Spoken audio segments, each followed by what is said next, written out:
This man was bitten by a venomous snake, but when the doctor offered to inject him with morphine to relieve the pain, he refused immediately. Not because he was a tough guy, but because until recently, he was still a drug addict. When he learned that his girlfriend was 5 months pregnant, he decided to turn his life around completely. When the man told his girlfriend he would take responsibility, she told him to stay away from them. She didn't want their child to have a father who accomplished nothing. The man hung his head, unable to face her. He wanted to drown his sorrows in alcohol at a bar, but he was thrown out because he had no money. Passing by an unlocked car, he instinctively tried to steal valuables, only to be arrested by the police and put in jail. His mother posted bail and got him out, but she could no longer tolerate her unruly son. She gave him some money and told him to leave immediately. The double failure of family love and romance officially marked the collapse of Brand's life. He went to the hospital to see his ex-girlfriend, but during the months he was in jail, she had already given birth to a baby girl. Looking at his daughter through the hospital glass, this was fate's second chance for him. Brand resolved to change, to start his life over. Hearing that a fire station was recruiting new members, Brand decided to give it a shot. He held no expectations, for everyone here was a strong, muscular man, while he was haggard and emaciated. At that moment, Captain Eric was conducting interviews. He always liked to ask questions unrelated to firefighting. When was the last time you lied?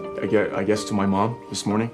About what? Told her that this job isn't as dangerous as working structure. But forest firefighting was actually the most dangerous job of all. Eric didn't press further and passed him through, simply because there were so few applicants. The team members outside noticed Brand and told him he'd better leave immediately. They didn't want him on the team. Brand knew why and prepared to leave, but Captain Eric called him back. Short on manpower, he decided to give Brand a chance. Eric asked only one question: why do you want to be here? Brand didn't lie and replied truthfully: I've made a lot of mistakes in my life, but when I saw my newborn daughter, I wanted to give her the life I never had. I'm a drug addict, but luckily I never use needles. After thinking for a moment, Eric decided to give Brand a test. He had to run from the foot of the mountain to the top and back within 2 hours. The other team members moved in perfect unison. Even the new applicants adapted quickly. Only Brand was left far behind. Soon he was vomiting uncontrollably, his body severely damaged by drugs. The other team members followed Eric to the top, and pointing at the endless mountain scenery, he said, "From now on, these mountains won't be beautiful anymore. They'll be covered in flammable materials. Imagine a peaceful, sleeping beauty turning into a disaster that devours everything in its path. How terrifying that is." Before the team members could dwell on it, training resumed. They passed Brand on their way back, but no one paid attention to the former addict. Back at the foot of the mountain, the team had rested for a long time, and Brand still hadn't returned. Just as everyone thought he had given up, a staggering figure appeared. The team members were certain he hadn't finished the race, but Brand held up his phone. When they looked closely, it was a selfie he had taken at the top. Eric said nothing, but he felt Brand's determination. See you 6 a.m. Monday. The team members also began to acknowledge him slightly, handing him a bottle of water and showing him how to rest properly. Brand finally had a job. After training one day, he went to the supermarket, bought some baby supplies, quietly left them at his ex-girlfriend's door, and left, exhausted. Little did he know, she had been watching him. Forest firefighting wasn't just physical training. It was an extremely harsh test of perseverance, and required mastering numerous fire prevention skills. Cutting down trees and digging fire breaks were just the basics. Being able to climb into a fire shelter in the shortest time possible was an essential survival skill in emergencies. Forest fires spread as fast as the strong winds, and the heat waves struck like roaring fire serpents. Burying one's face in the cold earth was the only hope. Soon they encountered their first forest fire, but as a Type 2 crew, not the elite hotshots, they could only handle the aftermath. Still, watching the thick smoke cover the sky, they felt for the first time how terrifying nature's wrath could be. Yet no one was deterred. Eric had been doing this job for many years. He had always dreamed of being promoted to the hotshots and making a greater contribution, but his wife didn't want him to continue. They both knew what this job entailed, so they had never planned to have children. But each forest patrol lasted 1 or 2 months, and his wife couldn't stand this lifestyle anymore. But he was definitely a dedicated forest guardian. One day, there was a fire on the mountain that needed their support, and an inspector had been sent. If they passed the inspection, they would be promoted to hotshots. Eric wasn't going to miss this chance. They arrived at the scene quickly by helicopter. After assessing the situation, they realized the fire would definitely spread to residential areas. Eric made an immediate decision to create a fire break and stop the advancing flames, but the inspector disagreed, saying they should first retreat behind the existing fire break, mobilize more resources, and ensure the fire was extinguished safely. In the heat of the moment, Eric ignored the advice. You're just an observer, so let us do our job, okay? No. No. Step off! Now, step off.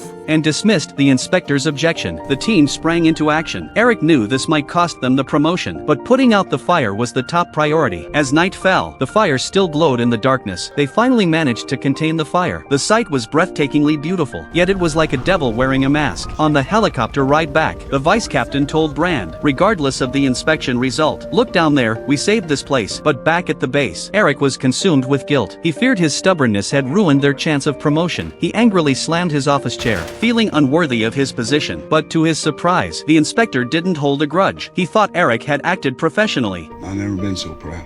The final part of the inspection then became a test of how quickly they could deploy their fire shelters. 3! Come on, get out, get out! 2!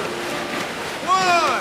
They passed the test. Eric could finally remove the probationary badge and lead an official world-class hotshot crew. Now they needed to name their crew. Taking one last look at Granite Mountain across from them, the place they had guarded day and night, they decided to name themselves the Granite Mountain Hotshots. Brand continued to secretly leave groceries for his ex-girlfriend, trying to make up for the wrongs he had done her. This time, she called out to him. Their relationship began to thaw. Looking at the man Brand had become, she asked if he wanted to hold their daughter. I'm so dirty, I don't want to mess up her clothes. It's okay, really. It's fine.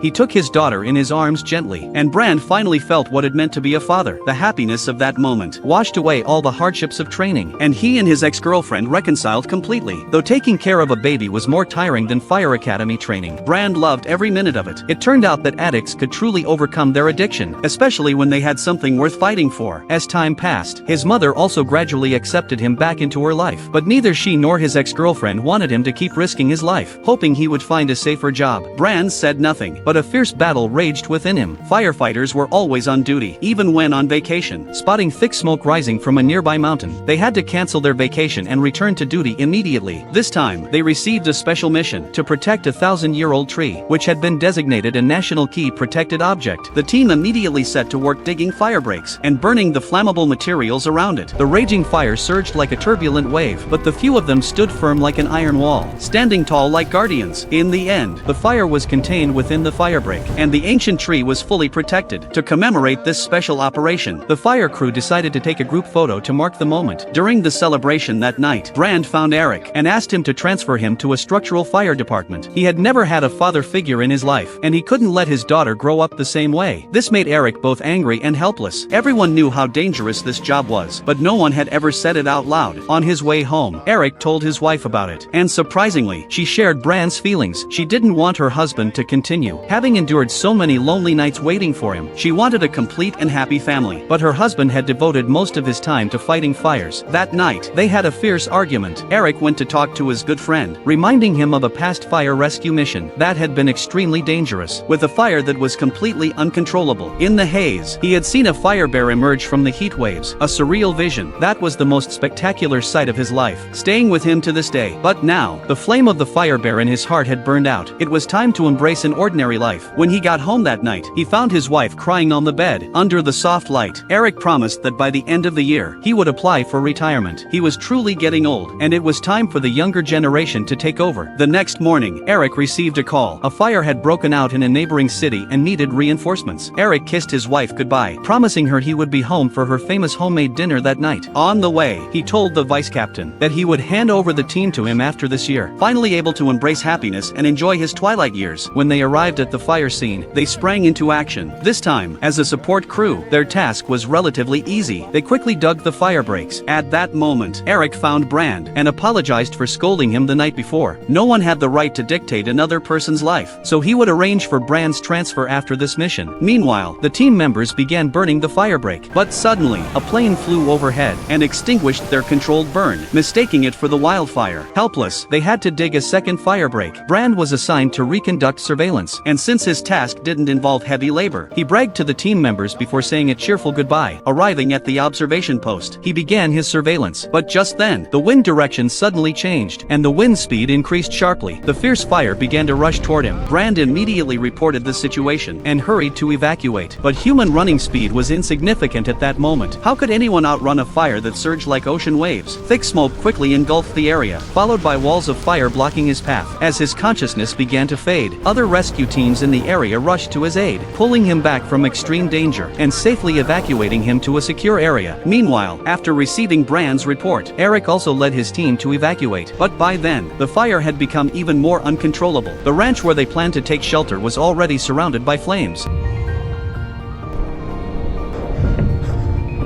Seeing the situation, Eric immediately ordered his team to clear a small area on the spot. How could their small bodies stand against the mighty forces of nature? Trapped, Eric requested water drop support. Coincidentally, a plane arrived, but it was already in the center of the fire and couldn't spot them. Eric looked up at the plane, full of hope, flying overhead without dropping any water. Despair and helplessness couldn't begin to describe their situation. Watching the even larger heat wave approaching, they had to immediately pull out their fire shelters and lie down on the ground. All they could do was curl up like silkworms in cocoons, bury their faces in the still cool earth, and pray for God's mercy. Some of them had dedicated their entire lives to this work, gazing at the distant shore of happiness but never able to reach it. There was a young man who had told only one lie in his life, telling his mother that this was a very safe job. Their oaths were heard by the earth, and their lives were embraced by the earth. What remained at the charred, endless fire scene? Only those 19 untouched fire shelters, yet there was no hope left inside.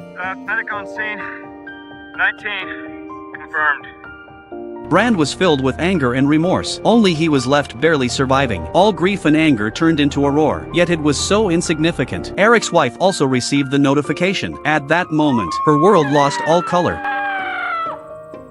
All the families gathered at the gymnasium. They only knew one person had survived. Each clung to a glimmer of hope, waiting for the announcement. And when Brand walked into the venue, all he saw in his eyes was deeper despair. The silence at this moment was deafening. Only a buzzing noise echoed in Brand's ears. His vision gradually blurred. Then he rushed out the door. A sense of powerlessness overwhelmed his entire body. Eric's wife chased after him. Should have been me. Yeah, he was better than me. They were all better than me. No, shh. Don't say that. At this moment, one fragile heart was doing its best to comfort another fragile heart. This night was so dark and endless. There is no such thing as a peaceful life. It's just that someone is carrying the burden for you.